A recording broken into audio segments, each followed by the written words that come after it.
We want to confirm and leave you inspired that you've heard something new and insights, and the insight may not be the what, but the how. So we'd love to open it up for questions, and if not, we'll continue on. Mark, are you out there? I certainly am, and I'll take any question. Just raise your hand, and I'll come straight to you. And we have a question right at the front. And we do offer a money-back guarantee on our free advice that you will go to $1 billion. We like that. Let me say that. Hey, if you want. Okay. As a privately held company, how did you compensate your board members? Equity, cash, and how did you attract the key CEOs or other executives that you wanted on your board? What size is your company? Just under $300 million in sales. So, Dom, you're close to that? So I think for private company, I think cash is king.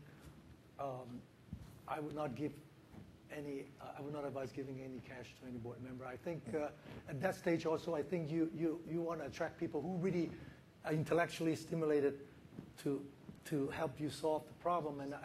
Yeah, sorry, just to reconfirm, are you saying do pay or don't pay? No. So equity then or nothing? Yes. No. Don't pay cash, because I think cash is king. I think also you want you want them to go with you to that $1 billion mark, so you want them to have skin in the game and to be motivated, so equity. All right, so the question remains, before we move on, so sorry, I'm going to come right to you. The question remains, how much? Give us a number, equity. What kind of a stake? Rick? So I thought he said the same thing, that cash was king to motivate a board member. Right, and I don't have a single member on my board. I mean, we're a third of the size of your company, but I don't have one board member that would even pretend to take cash, because cash, stock is worth so much more than cash in a fast growth company. So I'll tell you flat out, when we started the board, we were less than $3 million when I started to recruit the board, and we put out 3/4 of a point ownership at the very beginning, and a current stake. So we are currently recruiting. I haven't recruited anyone in this room, have I? We're currently recruiting at a half point, and so when we started the company, it was 3/4 because it wasn't worth as much then, and that's now actually a very significant stake, and now at a half point. He has a very generous board, I think. It's very generous. A lot of money. Sure. Maybe speaking from a large organization, from a Raymond James perspective. Yeah. What is the going rate for a privately held company? Is it half point, like you mentioned, or a quarter point, or is it something else? Actually, I would tell you it's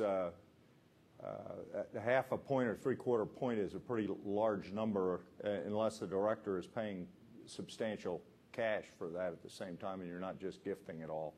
I've always used the model of some cash, but inevitably the kind of people you want on the boards don't care about the cash. And Dominic's quite correct.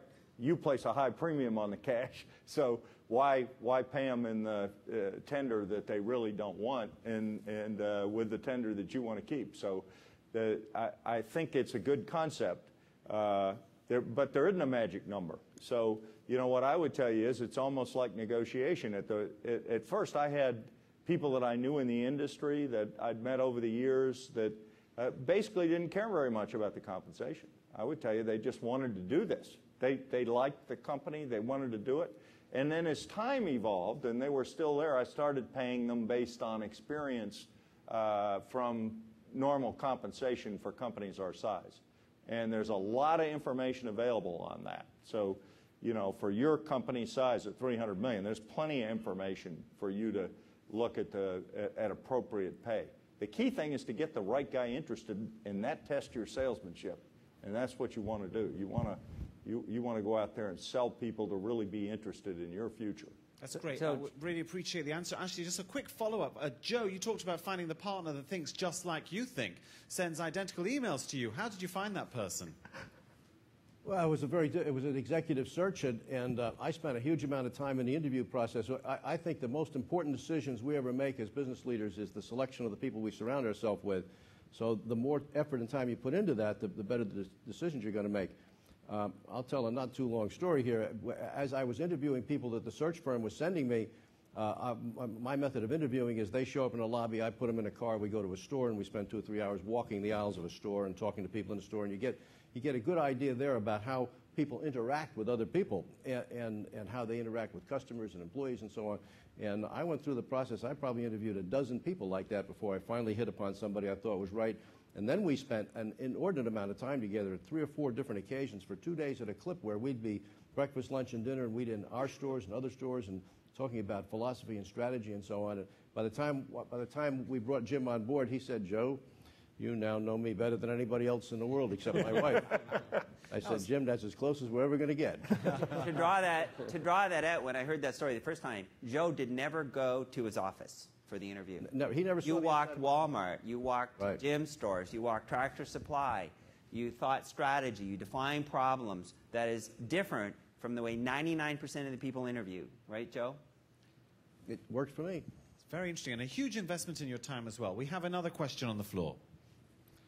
Dominic, I'll pose this to you because my guess is, I also run a tech company. My guess is that you've raised money with venture capitalists to start the company, yet I think all of us in this room know that venture capitalists many times have a much more inflated view of their value add than an outside board member. What techniques did you successfully use to recruit the board members that you needed and transition away from essentially an inside board that was venture capital controlled? Right, so I've done this several times now, and I have a rule that, first of all, I think the Series A money, you really need to pick the people who can add value.